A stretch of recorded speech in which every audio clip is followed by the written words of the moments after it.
Dans la nuit du mercredi 28 au jeudi 29 juin, ce fut une deuxième nuit d'émeute en réaction à la mort de Naël, adolescent de 17 ans tué lors d'un contrôle routier à Nanterre mardi 27 juin. Plus d'une dizaine de voitures et nombre de poubelles ont été incendiées. Les violences se sont poursuivies jusqu'au milieu de la nuit dans la cité Pablo Picasso. Au jet de pavés, les forces de l'ordre ont répondu par des tirs de gaz lacrymogène. Des violences ont également été constatées dans plusieurs villes de France. À Toulouse, un incendie s'est déclaré dans le quartier de la Rainerie. À Lille, des affrontements avec les forces de l'ordre ont eu lieu en marge d'une manifestation en hommage à Naël. Au total, 150 personnes ont été interpellées dans la nuit de mercredi à jeudi, a rapporté Gérald Darmanin, qui a dénoncé des violences insupportables contre des symboles de la République.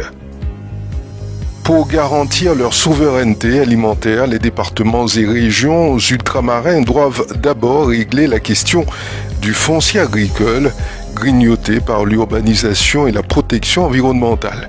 Un objectif atteignable selon un rapport du Sénat publié ce mercredi 28 juin. Hors Guyane, la surface agricole utile, SAU, a ainsi régressé de 7,5% en moyenne entre 2010 et 2020 en Guadeloupe, en Martinique, à La Réunion et à Mayotte. En conséquence, la production agricole destinée au marché local a accru moins vite que la population et a diminué d'environ 900 tonnes par an dans le même temps. Les sénateurs préconisent de sauvegarder les terres agricoles exploitées, notamment en renforçant les moyens financiers des sociétés d'aménagement foncier et d'établissements ruraux à faire outre-mer. Ils suggèrent aussi de reconquérir les terres agricoles exploitables. Le surendettement est un problème qui touche de nombreux foyers en France et dans les Outre-mer. En 2022, 113 081 dossiers de surendettement ont été déposés, soit une baisse de 7% par rapport à l'année précédente.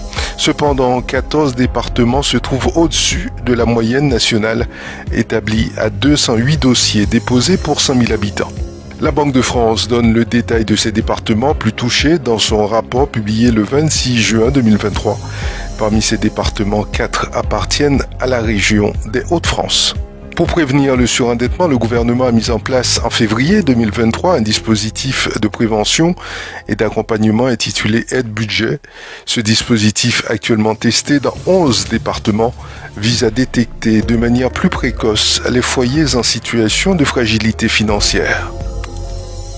Le 27 juin 2023, les députés ont adopté un dispositif obligeant les petites entreprises rentables à mettre en place un système de partage de la valeur. De plus, les sociétés d'au moins 50 salariés générant des bénéfices exceptionnels sont contraintes de négocier une redistribution. Le partage de la valeur, ce sera aussi dans les petites entreprises.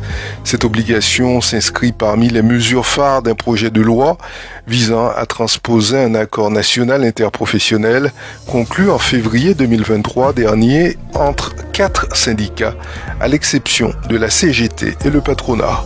Cet accord conclu en pleine période d'inflation importante prévoit d'étendre le partage de la valeur aux entreprises de plus de 11 salariés, une mesure qui concerne actuellement principalement les moyennes et grandes entreprises. Les dispositifs concernés pourraient être la participation, l'intéressement, l'abondement d'un plan d'épargne salariale ou encore le versement de la prime dite Macron. Du changement du côté des vols annulés, depuis toujours le remboursement des billets d'avion annulés est une source de frustration pour les voyageurs, en particulier ceux qui achètent via des plateformes en ligne. Les compagnies aériennes étaient tenues de rembourser sous 7 jours conformément au règlement européen 261/2004, mais les intermédiaires retardaient souvent le processus d'indemnisation des vols annulés. Face à ce défi, la Commission européenne a entrepris des pourparlers avec les acteurs du secteur aérien. L'objectif était bien d'améliorer les conditions de remboursement. Un nouveau délai de 14 jours a été fixé pour les remboursements indépendamment du canal par lequel le billet a été acheté. Ces améliorations sont attendues pour entrer en vigueur à partir du 30 juin 2023. Par ailleurs, les intermédiaires se sont engagés à améliorer la communication avec leurs clients en rendant leurs coordonnées facilement accessibles sur leur site web. La longue attente pour le remboursement des billets d'avion annulés touche à sa fin.